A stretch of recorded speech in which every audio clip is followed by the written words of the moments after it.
हमने insert tab पूरा सीख लिया था, इसमें कुछ बचा ही नहीं है अब। और अब सीखना स्टार्ट करते हैं। पेज लेआउट तो मैंने पहले एक वीडियो में पूरा कंप्लीट कर दिया है, A to Z, इसमें कुछ नहीं बचा है। अब सीधे स्टार्ट करते हैं रेफरेंस टैब। रेफरेंस टैब पता है इतना इम्पोर्टेंट नहीं है, इसको हम बाद में भी सीख सकते हैं, इसलिए लाइन से हम सीख रहे हैं ऐसा नहीं है। होम टैब हमने सीख लिया, इंसर्ट सीख लिया, पेज लेआउट का वीडियो पहले बना चुका हूँ मैं। रेफरेंस को प्रायोरिटी ना देते हुए एक काम करते हैं, अच्छा सीख लेते हैं, रेफरेंस सीख लेते हैं, फिर मेलिंग इंपॉर्टेंट है, फिर मेलिंग सीखेंगे। रेफरेंस टैब जो है ये पूरा का पूरा जितने भी ऑप्शन इसमें पाए जाते हैं वो सारे के सारे बुक बनाने के लिए ही यूज़ में आते हैं, सारे के सारे, इसलिए थोड़ा सा बोरिंग है। सीखना स्टार्ट करते हैं। जैसे मान लो आप कि आपने कोई बुक बनाई और बुक में क्या है, हेडिंग है। जैसे बुक में हेडिंग हो गई चैप्टर 1, चैप्टर 2, ऐसे कुछ भी एग्जांपल के लिए। जैसे मैं चैप्टर 1 लिख दिया और ये मान के चलते हैं कि चैप्टर 1 के अंदर इसकी एक्सरसाइज भी है, तो मैं लिख दिया एक्सरसाइज 1.1 इस तरीके से। और जैसे मान के चलते हैं यहाँ पे चैप्टर 2 है, चैप्टर 2 है यहाँ पे, और यहाँ पे है एक्सरसाइज 2.1, ये मैंने एग्जांपल के लिए लिख दिया।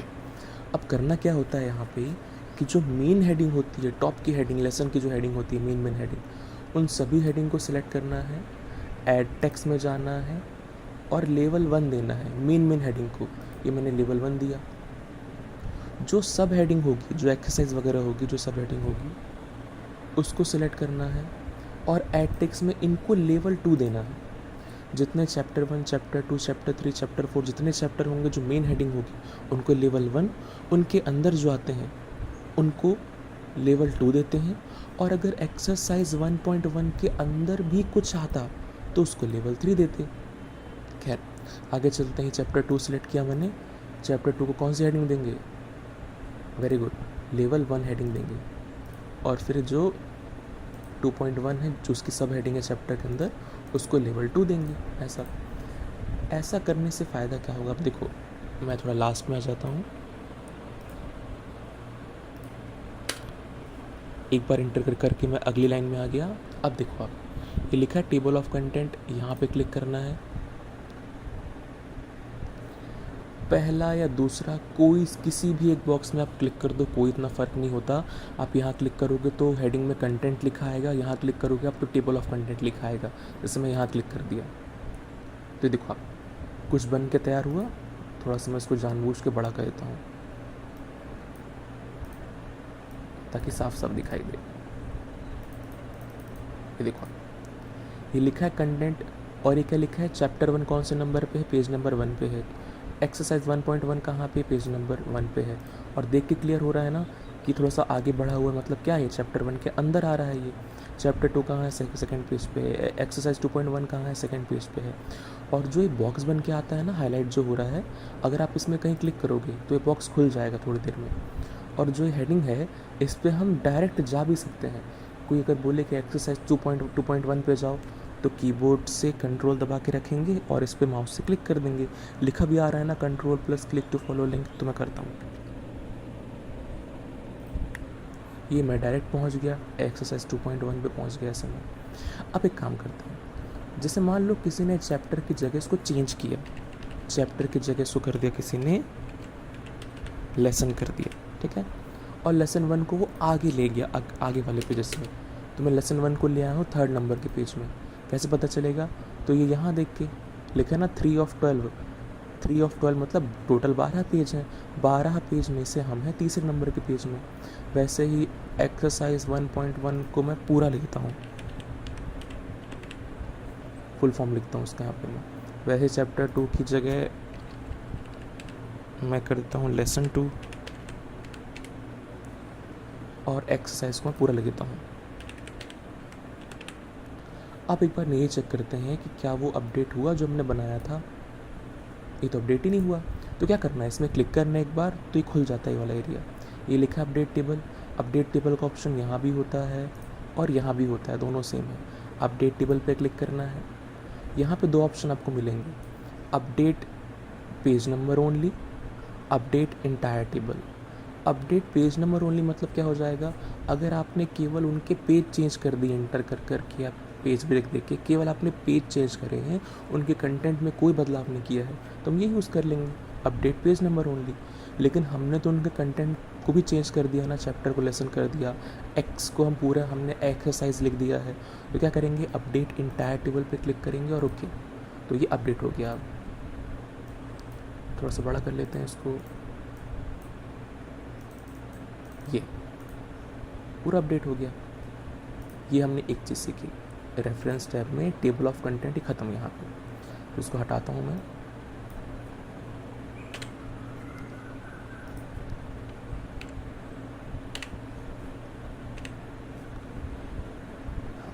अब बहुत ध्यान से सुनना अगली चीज़, देखो अगली चीज़ है इंसर्ट फुटनोट। फुटनोट और एंड नोट दो चीज़ें होती हैं, पहली फुटनोट दूसरी एंड नोट। फुटनोट मतलब ये होता है, मान लो कि आपने की कोई बुक बनाई है, ठीक है, और आपने इस बुक में किसी अलग भाषा के शब्द का उपयोग किया है जो आपको लगता है कि जब कोई पढ़ेगा तो शायद तक उसको नहीं पता हो कि इस वर्ड का मतलब क्या होता है। एग्जाम्पल लेके चलते हैं, जैसे मान लीजिए आपने बुक बनाई तो ये सब लिखा हुआ है ना, on the insert tab the galleries include items, किसी को नहीं पता कि इंक्लूड मतलब क्या होता है। एग्जाम्पल मान के चलते हैं, तो आपको यहाँ क्लिक करना है और दो ऑप्शन होते हैं, insert footnote, insert and note. अगर आप इंसर्ट फुटनोट पे क्लिक करोगे तो इस वर्ड की आप मीनिंग लिख सकते हो इसी पेज में फुटर के एरिया में, यानी कि यहाँ पे लिख सकते हो। यहाँ पे फुटनोट मतलब होता है जिस कोई आपको अगर वर्ड कठिन लग रहा है तो उस वर्ड मतलब आपको तो पता ही रहेगा, आप बुक बना रहे हो, तो जब कोई दूसरा पढ़ेगा इस चीज़ को तो उसको डाउट होगा ये क्या वर्ड है, क्या मीनिंग है इसकी, तो आप उसकी मीनिंग लगाना चाहते हो, लिखना चाहते हो कहीं, तो अगर आप यहाँ पे वर्ड के पास क्लिक करके फुटनोट पे क्लिक करोगे तो मीनिंग लिखने का ऑप्शन कहाँ पे आएगा, उसी पेज में आएगा, उसी पेज के फुटर में आएगा, नीचे साइड। मतलब एक काम करते मैं क्लिक करता हूँ इंसर्ट फुटनोट, तो लिखने का ऑप्शन आया यहाँ पे, तो मैं लिखता हूँ कि ऐसे एग्जाम्पल के लिए कुछ भी लिख दे रहा हूँ मैं, include means to add something, to add SOMETHING, ठीक है। अब ये देखो आप इंक्लूड के सामने क्या लग गया, एक नंबर लग गया, कोई यहाँ पे कर्सर लेके जाएगा तो इसकी मीनिंग ऊपर लिख के भी आएगी कि इसका मतलब होता क्या है ऐसा। तो इंक्लूड में हमने क्या लगा दिया, फुटनोट लगा दिया इस तरीके से ऐसा। आगे पढ़ते हैं, items that are design to coordinate with the overall, किसी को नहीं पता ओवरऑल मतलब क्या होता है, तो क्लिक करेंगे और फुटनोट लगाएंगे, और यहाँ लिख देता हूँ मैं टोटल, कि ओवरऑल मतलब होता है टोटल। और यहाँ पे देखो आप ये लिखा गया यहाँ भी कि ओवरऑल मतलब टोटल होता है ऐसे, उसको बोलते हैं फुटनोट लगाना। लेकिन कोई बोले कि ठीक है काम करो आप सभी वर्ड की मीनिंग लगाओ, लेकिन ऐसा कुछ करो कि मीनिंग ना यहाँ पेज में ना दिखाई दे, बिल्कुल लास्ट में दिखाई दे, सभी वर्ड्स की मीनिंग बिल्कुल लास्ट में, जहाँ बुक ख़त्म हो रही है लास्ट के पेज में दिखाई दे, तो उसको बोलते हैं हम एंड नोट लगाना। जैसे मान के चलो आप किसी को नहीं पता कि डॉक्यूमेंट मतलब क्या होता है, तो डॉक्यूमेंट पे क्लिक किया मैंने और यहाँ लगाते हैं एंड नोट लगाते हैं। लिखने का ऑप्शन तो आ रहा है, लेकिन देखो अब कहाँ पे आ रहा है, लास्ट वाले पेज में आ रहा है, बिल्कुल जहाँ पे डॉक्यूमेंट एंड होता है वहाँ पे आता है। तो यहाँ मैं लिख लेता हूँ कि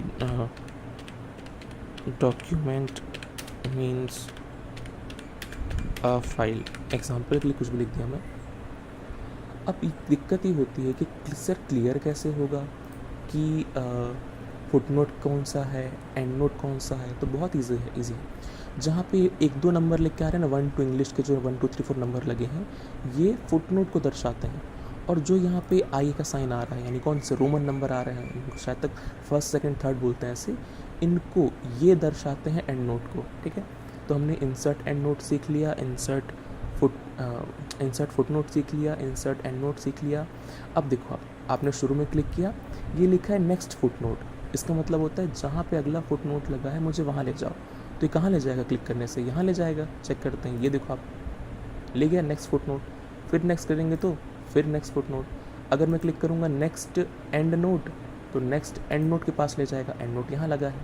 अगर मैं क्लिक करूँगा प्रीवियस फुटनोट, तो पहले वाले फुटनोट के पास ले जाएगा, इस तरीके से ऐसा। अगला ऑप्शन जो है, अच्छा एक चीज़ बची ना, शो नोट्स। शो नोट्स मतलब होता है कौन से नोट का एरिया देखना है, फुट नोट का एरिया देखना है कि एंड नोट का। मुझे देखना है फुट नोट का, तो मैंने फुट नोट पर क्लिक किया और ओके। तो ये देखो आप फुटनोट के पास पहुंच गया अचानक।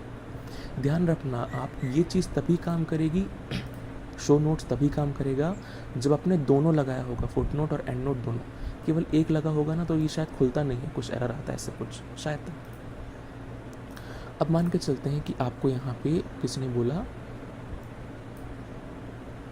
कि अच्छा एंड नोट फुटनोट हटाना हो तो बस यहाँ पे क्लिक करना और जो नंबर होता है ना उसको मिटा देना आपस से। ये सिलेक्ट हो एक बार आप बैक स्पेस प्रेस करोगे तो सिलेक्ट होगा, दूसरी बार से गायब हो जाएगा। ऐसे आप चाहो तो माउस से भी सिलेक्ट करके डिलीट कर सकते हो, यहाँ भी और मैं यहाँ भी करता हूँ उसको। हाँ, तो सारे गायब हो गए, नीचे से भी गायब हो गए, यहाँ से भी। अब किसी ने बोला कि आपको एक काम करना है, काम ये है, देखो यहाँ भी क्या हेडिंग 1 पहले से ऑन है ना, तो यहाँ तो मुझे कुछ हेडिंग 1 में लिखना ही नहीं है, तो मैं नॉर्मल कर दूँगा इसको। हाँ, अब यहाँ पे किसी ने बोला कि जिसकी ये बुक है ना, जिसने भी मैटर वगैरह लिखा है, जो भी चीज़ है ये, उसकी हमको डिटेल लिखनी हो तो हम जाएंगे रेफरेंस में, हमको जाना है इंसर्ट सिटेशन में और यहाँ क्लिक करना है ऐड न्यू सोर्स में। तो यहाँ पूछेगा ये कि आपने जो बनाया है ये एक्चुअली है क्या कोई बुक है, क्या कोई बुक का सेक्शन है, आर्टिकल है, कॉन्फ्रेंस प्रोसीडिंग है, रिपोर्ट है, क्या है ये। तो मान के चलते हैं बुक है। बुक के बाद पूछेगा कि ऑथर कौन है इसका, तो ऑथर मैं कुछ भी लिख दे रहा हूँ ऐसे। फिर बोलता है कॉर्पोरेट ऑथर, कॉर्पोरेट मतलब होता है कि साथ में किसी ने सहयोग वगैरह दिया है क्या। टाइटल में कुछ भी लिख दे रहा हूँ ऐसे ही मैं एग्जाम्पल के लिए। ईयर मतलब होता है कौन से ईयर में बुक लिखी गई है, बस एग्जांपल के लिए कुछ भी लिख दे रहा हूँ मैं। शेड्यूल, पब्लिशर मतलब होता है बुक को पब्लिश कौन करता है, जैसे पब्लिशर होते हैं ना, Arihant publication, MB publication, KD publication, इस तरीके से। अभी तो पता नहीं है। यहाँ पे आप क्लिक करोगे ना शो ऑल बिब्लियोग्राफी फील्ड्स में, तो और चीज़ें खुल जाएंगी, मतलब कि किस स्टेट में लिखी गई, किस कंट्री में लिखी गई, पब्लिशर कौन है, एडिटर कौन है। वॉल्यूम मतलब होता है, ध्यान देना, वॉल्यूम मतलब तो आवाज़ भी होती है, वॉल्यूम मतलब आयतन भी होता है, और वॉल्यूम मतलब पार्ट भी होता है। जैसे अगर किसी बुक के 2 पार्ट है ना, तो पहले वाली बुक में लिखा होगा वॉल्यूम 1, दूसरी वाली बुक में लिखा होगा वॉल्यूम 2। तो मान के चलते हैं कि ये वॉल्यूम 2 है, ठीक है, ये वॉल्यूम 2 है। फिर मैंने आई का साइन लगाया, अधिकतर लोग आई का साइन यूज़ करते हैं, मतलब ये फर्स्ट सेकंड वाला रोमन अंक यूज़ करते हैं। नंबर ऑफ वॉल्यूम्स मतलब कि जो आप बुक बना रहे हैं इसके कितने पार्ट आ चुके हैं, तो मैं लिख देता हूँ कि इसके 4 पार्ट आ चुके हैं। नहीं, 4 पार्ट नहीं, अब इसका एक ही पार्ट आया है, ऐसे मान के चलते हैं, तभी ना सेकंड पार्ट होगा। फिर ट्रांसलेटर कौन है इसका, कोई शॉर्ट टाइटल आपको रखना है क्या इस बुक के बारे में। स्टैंडर्ड नंबर, जो बुक इंटरनेशनल लेवल की होती है तो बुक में ना एक बुक के पीछे कोड छपा होता है, बार कोड, उसमें एक नंबर होता है, उसको बोलते हैं ISBN नंबर, यानी कि इंटरनेशनल स्टैंडर्ड बुक नंबर, तो वो यहाँ फिल कर सकते हैं। पेजेस मतलब कि इस बुक में कितने पेज हैं। एडिशन बोलते हैं ना, latest edition, first edition, last addition, वैसे एडिशन। कमेंट में आप कुछ लिखना हो तो आप लिख सकते हो, कुछ भी अपने मन से ऐसे। इतना लिख के मैं करता हूँ ओके पे क्लिक करता हूँ। तो देखो आप, मैंने इतना कुछ लिखा लेकिन यहाँ तो केवल 2 ही चीज़ें आई बस, तो उसको मिटाते हैं और यहाँ पे क्लिक करेंगे बिब्लियोग्राफी में और फर्स्ट वाले बॉक्स में क्लिक कर देंगे। तो ये देखो आप, अब थोड़ी ज़्यादा डिटेल आई। अगर ये अच्छी ना लग रही हो तो पता है, इस बॉक्स में क्लिक करना एक बार आप, और ये स्टाइल आप चेंज कर सकते हो, तो हल्का फुल्का चेंज होगा। जैसे यहाँ पे ऐसा हो गया हल्का सा गोदान, यहाँ पे प्रेमचंद थोड़ा सा डार्क हो गया, इस तरीके से बोल्ड हो गए, यहाँ पे ऐसा हो गया, यहाँ पे ऐसा हो गया। बहुत सारे स्टाइल है, कुछ ना कुछ अलग अलग होता है यहाँ से ऐसा। इसके बाद बात ये आती है कि जैसे हाँ, कि आपने एक लिस्ट बनाई, बात ये आती है कि लिस्ट सेव कहाँ रहती है, तो ये लिस्ट सेव रहती है मैनेज सोर्स में। यहाँ पे क्लिक करेंगे तब वो लिस्ट मिलेगी। ये देखो आप, ये मिली, ये है मास्टर लिस्ट। मास्टर लिस्ट मतलब जितनी आप लिस्ट बनाओ आप इसको सेव कर सकते हो, 3-4 हज़ार लिस्ट आप सेव कर सकते हो यहाँ पे। करंट लिस्ट मतलब होता है कि यहाँ पे बिब्लियोग्राफी पे क्लिक करने से कौन सी लिस्ट सामने आएगी MS वर्ड में, ठीक है। जैसे अगर मैं किसी और लिस्ट में क्लिक करके यहाँ कॉपी कर दूँ ना इस साइड और उस पर क्लिक करूँ करंट लिस्ट में, जैसे अगर करंट लिस्ट को मैं हटाता हूँ यहाँ से, ठीक है, ये मैंने डिलीट कर दिया इसको, अब करंट लिस्ट खाली है, तो अब देखो आप, अब कुछ नहीं आएगा यहाँ से, ये देखो कुछ नहीं आया।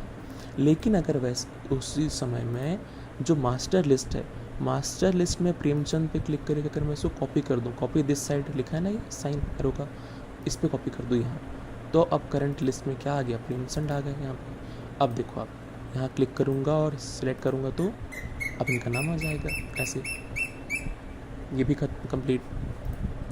अगला इंसर्ट कैप्शन बहुत इजी है। इंसर्ट कैप्शन मतलब होता है, जैसे आपने एनसीईआरटी की बुक में देखा होगा ना, जो बहुत सारे डिज़ाइन बने होते हैं ज्योग्राफी वगैरह में, तो उनके नीचे एक नंबर लिखा होता है और ऐसे लिखा होता है ना, फिगर 1.1, फिगर 2.1, इस तरीके से। तो एग्जाम्पल मान के चलते हैं कि मैंने यहाँ पर कोई फिगर बनाया, फिगर मतलब शेप, कुछ बना लेता हूँ मैं ऐसे, क्या बना लूँ, ट्रायंगल बना लेता हूँ जैसे एग्जाम्पल के लिए, ठीक है। और मैंने यहाँ पे क्लिक किया, अब मैं गया यहाँ पे इंसर्ट कैप्शन में। कैप्शन मतलब क्या होता है आपको पता होगा कि जब भी हम नहीं व्हाट्सएप इमेज वगैरह भेजते हैं तो नीचे कुछ लिखने का ऑप्शन आता है, उसी को बोलते हैं कैप्शन, कि वो इमेज किस बारे में है, क्या है, वो हम कैप्शन लिख सकते हैं।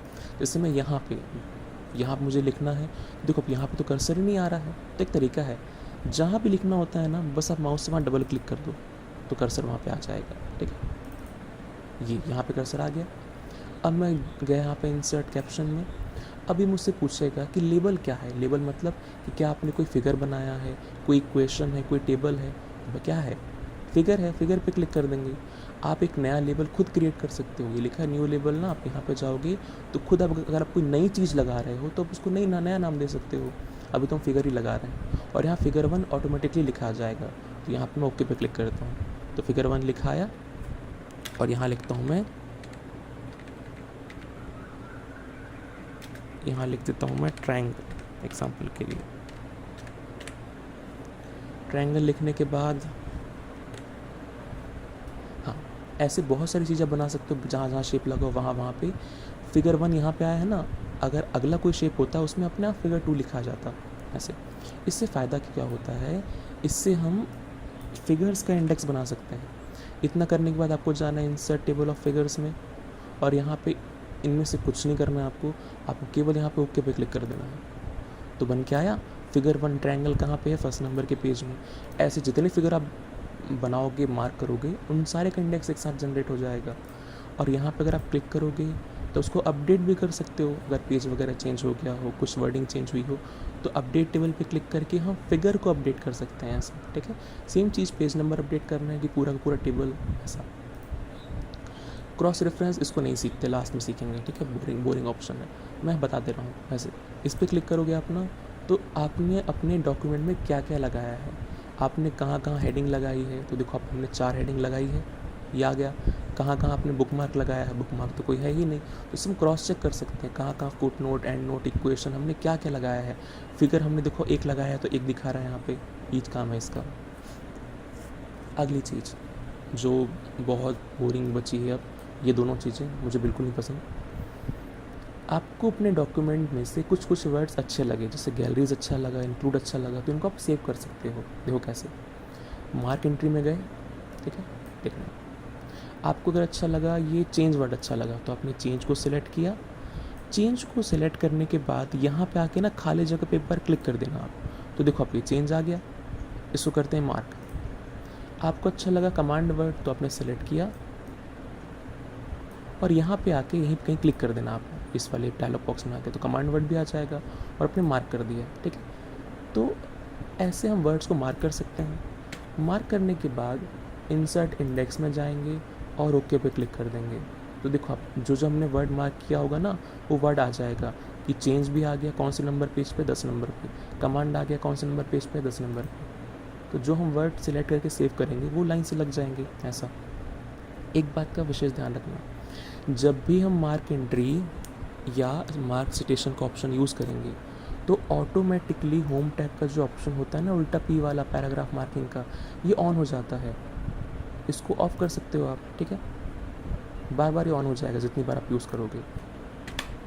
अब अगली चीज़, एक चीज़ और बच गई, वो है मार्क सिटेशन। मान के चलते हैं कि यहाँ पे आपने ना कुछ अच्छे अच्छे टेक्स्ट लिखे हुए हैं, कुछ अच्छी अच्छी बातें लिखी हैं अपनी बुक्स में, कोई थॉट वगैरह है। जैसे मैं यहाँ पे लिख देता हूँ,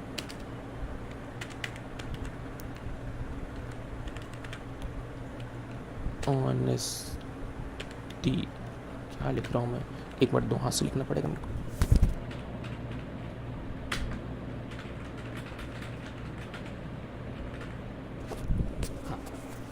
honesty is the best policy. ऐसे बहुत सारे थॉट अलग अलग बुक में लिखे हैं, अलग अलग जगहों पे।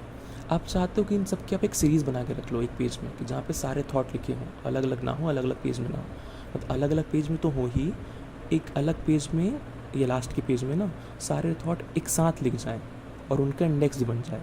तो देखो आप जितने थॉट होंगे उनको आप सेलेक्ट करोगे, इंसर्ट टेबल ऑफ अथॉरिटीज़ में आप जाओगे, यहाँ पे क्या क्या चीज़ें हैं, स्टेटस है, रूल्स है, रेगुलेशंस है, क्या लिखा है, कॉन्स्टिट्यूशनल प्रोविज़न है कि संविधान में अगर कुछ प्रावधान किए गए हों वो आपने लिखे हों तो उनको हम इन कैटेगरी में डाल सकते हैं। ये तो क्या है, एक अच्छा सा थॉट है, ऐसे बोल सकते हो।